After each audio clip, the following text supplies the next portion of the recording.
My name is Farida, and I'm the host of the Scene and Talk Show.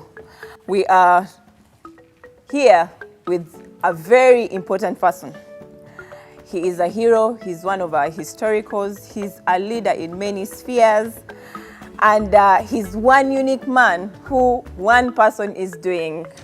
He's an artist, he's into health, he's into environmental management, he's into ICT, and his new brand idea of knowledge for life, as you're going to hear from him. Please welcome General Elly Tumwine to the show. General Elly Tumwine, we're really happy to have you here. My question to you first is, where do you think we have come from? That has been a long journey. Yes. We've come from, of course, our old history of our ancestors who were able to establish organized societies up to the level of kingdoms, and then the colonial period, and then independence. And now, after our own national leaders messing up the history we come from, having an effort by the people themselves saying, you know, that is enough, we want a better situation, we want a better environment. And I say, where we are at least now is that we are where every Ugandan than ever before in our history is free to do what he would like to do as long as it is lawful and there will be no interference. That's why I think we are, that we can have as many radios, as many talk shows, as many televisions, as many media houses, and people have that freedom. I think that's the best opportunity we have. On a personal note, is that why, what you see now, is that why you went to the bush? Mainly, yes, because what was lacking in the Ugandan society was that freedom. At that time, it was state-inspired violence against the population. Yes. Now, when the state is the one which is against the population, then all the rights are denied. But the more important one, which is more exciting, is a new generation. When I see Farida here organizing something like this for giving people lives, encouraging them to have better lives and have a purpose for life, that gives me the happiness and the pride that the little I contributed was worth it. Thank you so much for that. General, you have a new ideology. Please introduce that to us. The ideology that I now think is really worth looking at seriously, Yes. is what I'm calling learning about knowledge for life. Yes. Knowledge is something that people take for granted. We normally go to schools and think we are looking for knowledge. But many times, we actually do not get all the necessary basic knowledge that we need for our lives. And I wrote a paper for the Senior Commandant Staff College on effective vital resource management. And I looked at the different resources, natural resources, human resources, time resources, and knowledge resources. And my conclusion was that the problem of the world, the problem of Uganda is not lack of natural resources, is not lack of human resources, is not lack of time resources. We all have 24 hours. Yes. It's not lack of knowledge resources. There is so much knowledge in our history, in the heads of our ancestors, in the libraries, on the internet these days. They are in plenty, but how we manage them. And the most mismanaged resource, according to my research, is the knowledge resource. Before you do anything, before you work on something, before you want to be effective, you must understand and learn about that thing properly. If you don't understand it, then you will mess it up. If we want to have knowledge for life, is really what we study in schools enough? Would you say that a professor who is so educated, and do you think really he knows a lot? No. Yes. Professors actually are those who know so much about so little that one of the professors is doing a PhD on a very important subject, the rare amino acids in the brain of a tick. The brain of a tick. It's very important. It could help us in future. Yes. But you might find that he doesn't know some basics for life. I established an institute called the Creation Knowledge Centers Institute. Yes. And our vision is to create a knowledgeable, healthy, empowered society in a healthy environment. How are we responsible to our community?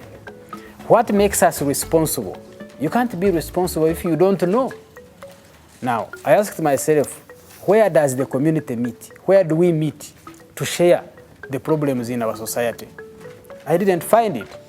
We are divided by our history of whether we are tribal or by tribes.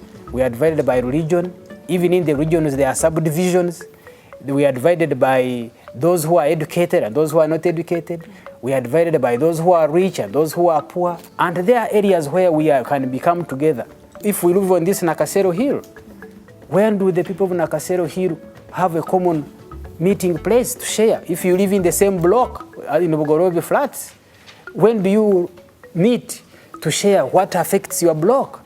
So those fora are not there. That's why we started what we call the University for Life. Knowledge for life. Knowledge for life. Yes. So that everybody, we can have a forum, we can have a place where people can come and share knowledge for life. And we have main topics which we concentrate on for knowledge for life. The most important of them all is knowledge sharing and dissemination. What you are doing here is sharing your values, your ideas with the public. Yeah. Now, we need to, but many times you get people being talked to. The televisions talk to us. Yeah. The politicians talk to us. The influencers. The religious people talk to us. Yeah. If you go in the mosque or in the church, they will say, sit down, stand up, pray. Sit down is more like it. Yes, yes. Pray.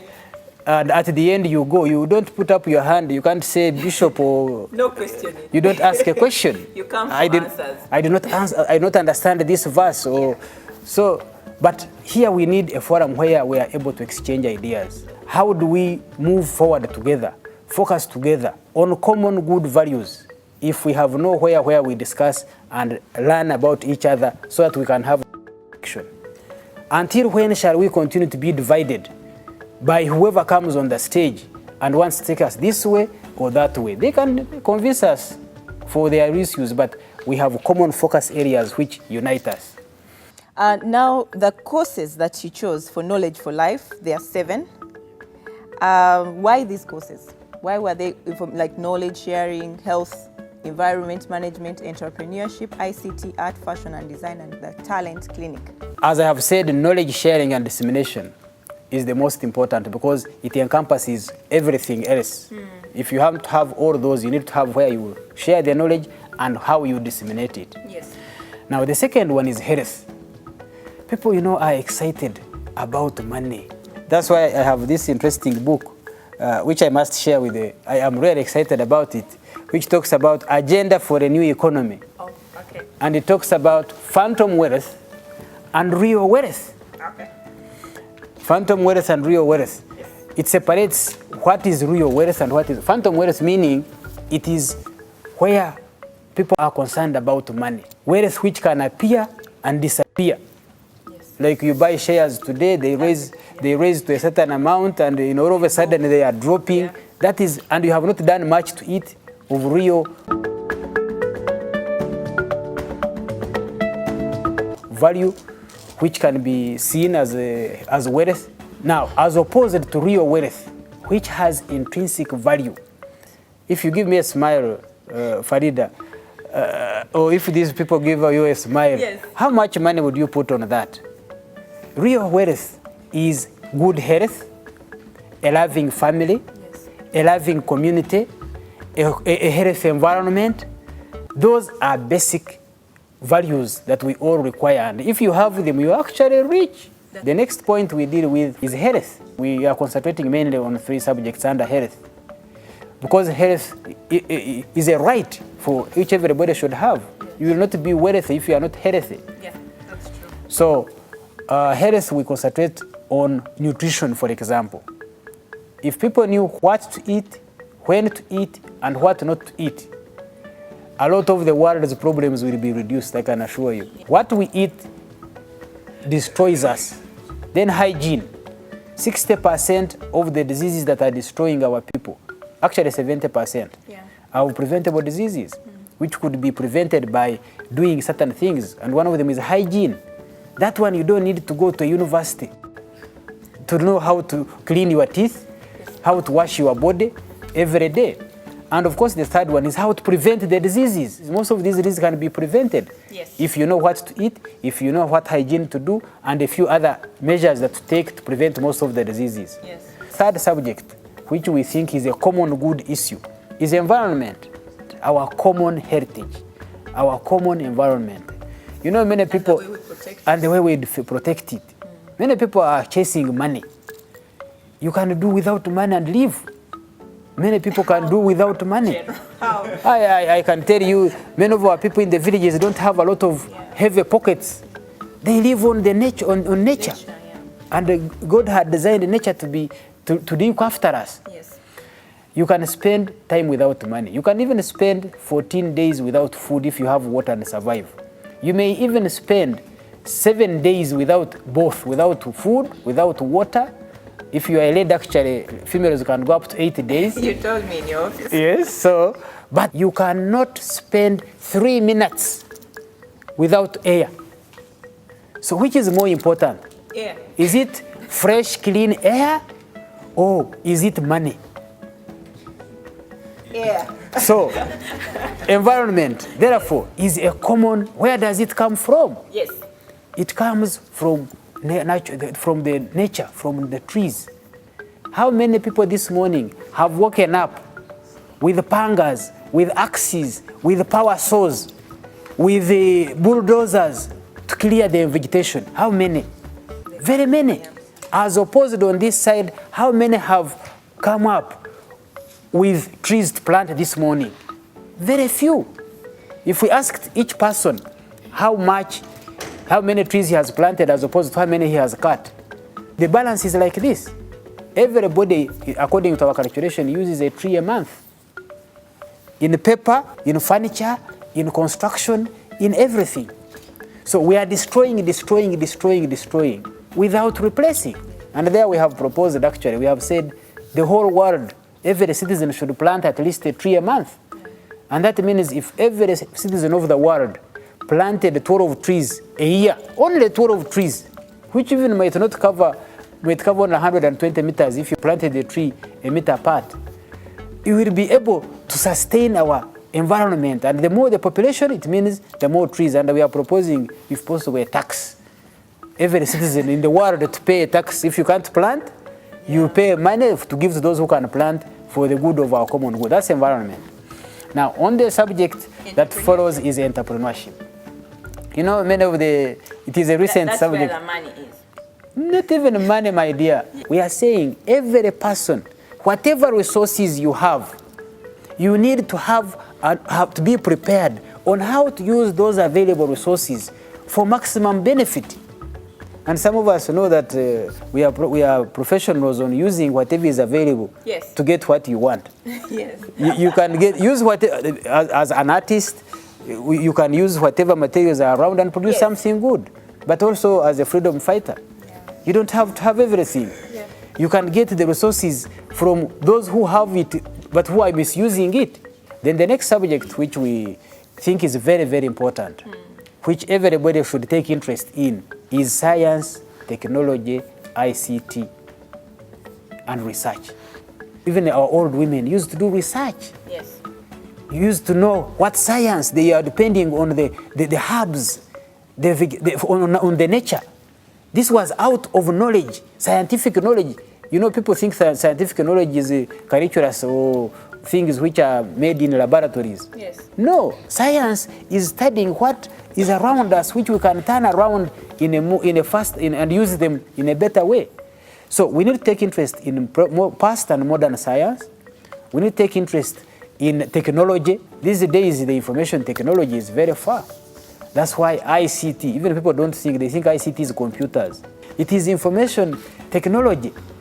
Whatever is being used around there, the cameras, the televisions, the recorders, the mobile phones, the computer itself, all that, I'm glad Ugandans have really embraced. We embraced it, and I now can get every time my cow delivers, they ring me.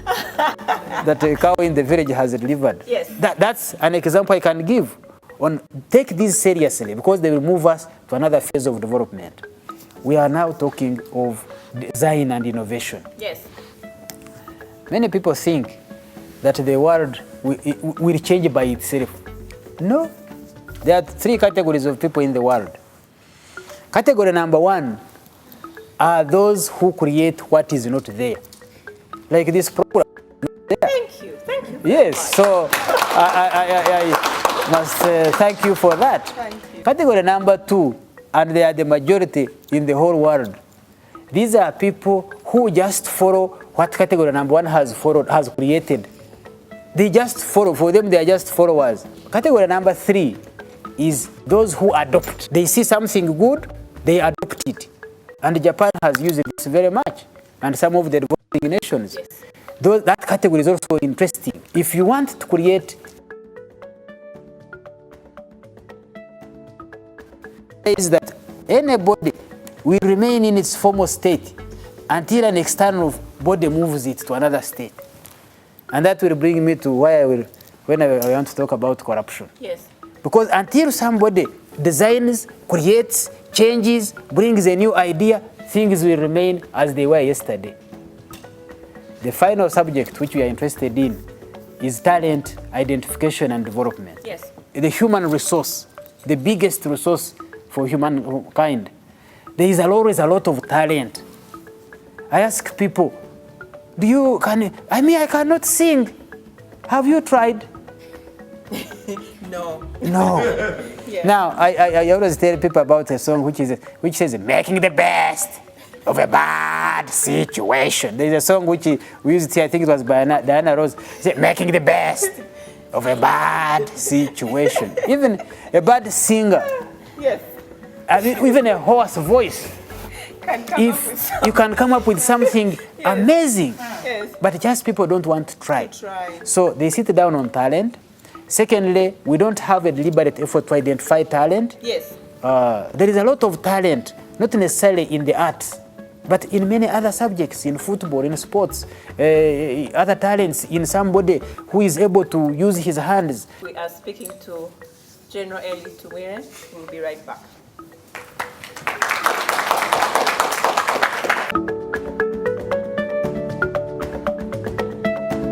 A very special guest, General Elly Tumwine. He's a father to me. So we are really happy to have you here to share with us. But one of the most important things that we do this show for is for you to share with us your life lessons and human values that we can learn from you. I came from a very humble background, a simple peasant farmer, where the experience of being in that home taught me how you need to work with whatever you have. And as a student, I learned how much you can gain from a teacher. Then when I finished school, I became an artist and a teacher, because I did fine art and then did education also. That's a nice combination. Now, as a teacher, I learned the role of what teachers do, and I want to encourage teachers. They are the ones who create the future of every nation. That's true. And the responsibility they have, in addition to the parents, I'll even talk about a parent, because I'm now a parent. When I saw that it is those stages, the values that are given to you by your parents, yes, the values that are given to you by your teachers, and then the values you acquire when you mature. When I became a teacher, one of the best experiences is the responsibility you have for the future generation. Because there was no freedom, I ended up being a freedom fighter. And as a freedom fighter, my experience is that we all need sacrifice. But you know, Afandi, that's what baffles me so much. And the few people that I know that were with you in the bush, I keep asking them, what did you have to sacrifice so much? Your own life? You say that I could lose my own life? Really? In fact, that's why I'm talking about knowledge sharing. Once there is a problem and it is explained or identified, and you have some people who are willing to come together to solve it, first of all, makes you aware that there is a problem. Second, it says there is a group or people who want to go, and it makes it easier for you to say, this is the right problem, I will join this group, whatever it takes, because the end state, that word you people need it, we use it very much in the military. What do we hope for? You know, in all religious institutions, they all prepare us for heaven. That's the end state, where we need to go. So, if somebody identifies a problem, like we have identified corruption, yes, the end state is having a corrupt-free society. Imagine what a wonderful society would have. Would be. So, yes. Similarly, what makes youth sacrifice is if you understand, if you are introduced and told what you are going to. Because we sacrifice so that we have a better Uganda, where people can share and feel free. We were denied part of that freedom during our youth. So, that end state of creating a new generation of you, the people who are now the new generation that we look forward to take charge and continue was what was motivating us. So I was saying, as a freedom fighter, I learned the importance of sacrifice, and I value it so much. If the cause is right, if there is justified cause, you would rather sacrifice, even if you yourself lose, but let the majority of the people benefit. And you know, even when you go for marriage, you know what they say, for better, for worse, but keep the family of the two together. Please speak to the youth. Oh, they like a youth. At a time when the world is a village. Yes. The youth, the luckiest generation, I must say. And I have said, a lot of the knowledge that has been collected in the past, fortunately, is now being put very easy for access on the internet. The youth access knowledge. I repeat, access, search, look for knowledge. 2, organize, because the better future belongs to the organized. Organize on how to access this knowledge. Organize on how to disseminate this knowledge to as many people for the common good. Organize to use that knowledge for your own development. There has never been a good time for the young generation like now. Because of access, you are now communicating with the whole world. What did we learn from the past? 2 things. The bad and the good, from which we learn for the future. Identify the bad and get them out and pick the best and organize it for the future. That's what I would like to share with the youth, that they have an opportunity now, the Uganda youth. And from the bottom of my heart, I would like to thank you so much, you know, on behalf of the people who liberated this country, for the sacrifices that you did for us to be here today. And so I also want you to speak about corruption. Why has it gone this bad?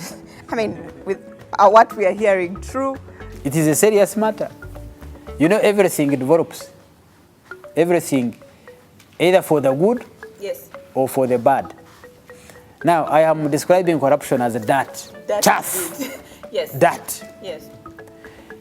If you keep dirt on yourself or around you, it gets worse, it smells, it rots, it stinks. If you don't wash every day, you know what will happen to your body. A collection of dirt. If you don't clean around your home, you know what will happen to you. Even a whole city like Kampala could have garbage all around. Continuously, sustainably, inevitably. Yes. Now, corruption similarly, I really want to assure Ugandans that don't lose hope. I know people, they are pessimists who say it is too late. That's what they have been saying. It is too late. Oh, it has gone very far. Oh, it is everywhere. I agree with them. Yes. And the Bible says, for all have sinned and fallen short of the glory of God. I'm sure there must be a similar thing in the Quran. Yes. It is everywhere, starting from president's office to parliament, to judiciary, to UPDF, to police, to civil service. Yes, everywhere. To teachers, even to parents. Some parents are corrupt. Yes. If we are able to disarm a very armed to the teeth government, with no guns, with very few beginnings. How can we fail to clean ourselves and the whole country of Uganda from corruption? Secondly, you know you don't solve a problem until you have identified it, until you have known that there is a problem. Many Ugandans have been seeing corruption coming in different ways, and people were not seeing until it has now brought its whole face clear to us. The enemy now is known. For us who fight, before you fight, you first know. Is the enemy known, understood, and clear? Every Ugandan, whoever he is, now understands corruption. So that gives us a chance and an opportunity, and I want to appeal to everybody that don't think it is only government. Fine, government has put up anti-corruption laws, has put some organs of anti-corruption, the IGG, the Auditor General, the different, now there's the whistleblowers bill and act and everything, but it is everyone's responsibility to clean their dirt. Mama Abana, Hajat, NAMBI, Farida, Uganda is proud of you.